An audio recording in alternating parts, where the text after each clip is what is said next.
कि संजय भाई अपने विचार जरूर रखें थोड़े से, और आप जो लोग जा रहे हैं प्रसाद की व्यवस्था पूरी है, ऊपर प्रसाद लेके जाएंगे, भोजन प्रसाद लेके जाएंगे। मैं संजय भाई और भाभी से चाहूंगा कि एक बार अपने विचार हमारे बीच में जरूर रखें।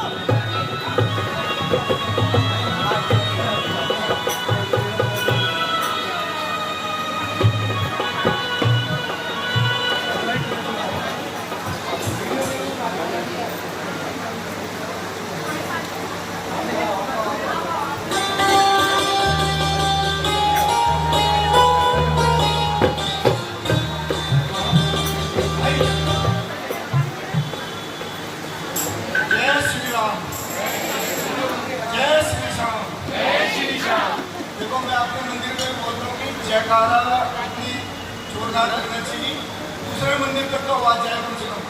तो यहाँ सबसे पास में आपके बालाजी मंदिर है, दासवा खाने के सामने, वहाँ तक तो आवाज जानी चाहिए कम से कम। तो जयकारा तरह जोरदार होना चाहिए। जय श्री राम। अब कुछ अच्छा लगा। आज हम थोड़ा सा देश और धर्म में बात करेंगे। 2 मिनट लूंगा सिर्फ आपको। एक तो सबसे बड़ी खुशी की बात है कि हमारा अभी लोकतंत्र का सबसे बड़ा पर्व यानी देश में प्रधानमंत्री चुनने का समय अभी आया था, और मुझे पूरी उम्मीद है कि आप सभी ने अपना बहुमूल्य वोट दिया होगा। कोई ऐसा व्यक्ति बैठा है जिसने वोट ना दिया हो? सभी ने दिया अपना।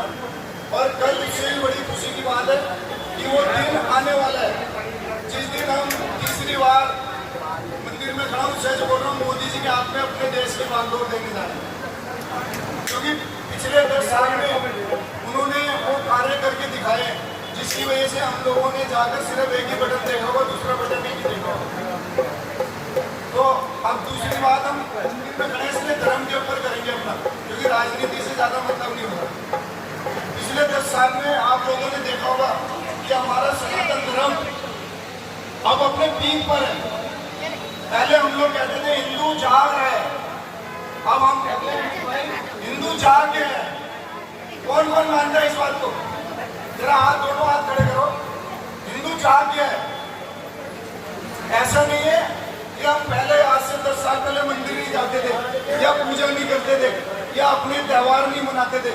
हम दिवाली, ईद, दशहरा, जो भी त्योहार थे हमारे सब कुछ मनाते थे, और मंदिर को साल में 2 बार सजाते भी थे, जन्माष्टमी पे और शिवरात्रि पर हमारी सोच उसी दिन तक होती थी।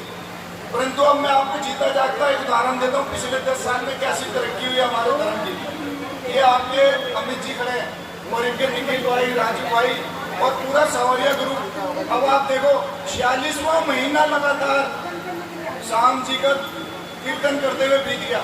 46 महीने का मतलब आप समझ रहे हो, पूरे 4 साल हो गए, जिसमें हमारी भाभी जी का भी बहुत रोल है। देख रही भाभी जी ने मेरा काम नहीं किया। आज जितनी महिलाएं बैठी है सब परिवार है। अब फर्क क्या है कि देखो पहले हम मंदिर जाते थे, पूजा करा और अपने घर चले गए। आज फर्क यह है, पिछले 10 साल में देश मजबूत हाथों में था, इसलिए हम अपने धर्म के विषय में सोचने को मजबूर हो गए कि हम अपने धर्म को कैसे आगे बढ़ाएं, अपने बच्चों को कैसे मंदिरों से जोड़े, अपने बहनों को कैसे मंदिरों से जोड़े, अपने संगठन को, धार्मिक संगठनों को कैसे मजबूत करें। मैंने उदाहरण पहले दे दिया। आज सावरिया ग्रुप में कितने लोग हैं? आज हमारे पास 100 परिवार है जो सावरिया परिवार के रजिस्टर्ड मेंबर है। जोरदार ताली बजाए।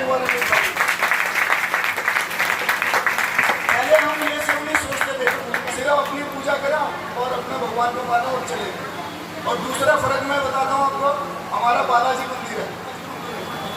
मैं पिछले 24 साल से रोज मंदिर जा रहा हूँ, पर पिछले 2.5 साल पहले प्रभु का आशीर्वाद मिला और मंदिर का बागडोर हमारे हाथ में आ गई सेवा की। वहाँ पे एक फर्क आपको दिखेगा। आप हर मंगलवार को जाओगे, कल 115वां हफ्ता है मंगलवार का, छोटे छोटे बच्चे आते हैं वहाँ, और मैं उन माँ बाप का शुक्रिया करता हूँ जो अपने बच्चों को 2-2.5 घंटे के लिए मंदिर में भेजते हैं। और 3 साल से लेकर 10-12 साल के बच्चे वहाँ पर हनुमान चालीसा करते हैं। इतना बढ़िया मतलब नज़ारा होता है, वो देख के दिल खुश हो जाता, लगता है कि वाकई में हमारा धर्म अब आगे है। और मैं सुबह 7 से लेकर 9 बजे तक मंदिर पे होता हूँ। एक परिवर्तन और देख रहा हूँ माता जी, स्कूल हमारे माँ बाप लेके जाते थे, मंदिर आते थे, कहते थे हाथ जोड़ो, मस्जिद आती थी हाथ जोड़ो, क्योंकि हम सनातन धर्म के लोग हैं, सभी धर्मों का आदर सम्मान करते हैं। परंतु अब परिवर्तन क्या आया? सुबह में देखता हूँ स्कूल की वर्दी पहने हुए बच्चे हाथ में लोटा लेकर भोले बाबा को जल चढ़ाते। ये है सनातन धर्म की असली चीज। तो एक बार जयकारा लगा दो, जय जय श्री राम। तो इसलिए मैं आप सबसे प्रार्थना करूंगा कि जिस भगवान को ही मानते हो, आज रात में प्रार्थना करना कि कल फिर से मोदी जी तीसरी बार देश की बागडोर संभाले, और जो कमी रह गई है हम लोग मिलकर अपने सनातन धर्म को आगे बढ़ाएंगे। ऐसी अमित भैया के लिए और सावरिया ग्रुप के लिए एक बार जोरदार ताली दें। जय श्री राम। ज्यादा समय ले लिया हो तो उसके लिए समझ आता। संजय भैया ने बहुत अच्छी बात कही, लेकिन कुछ बातें बताना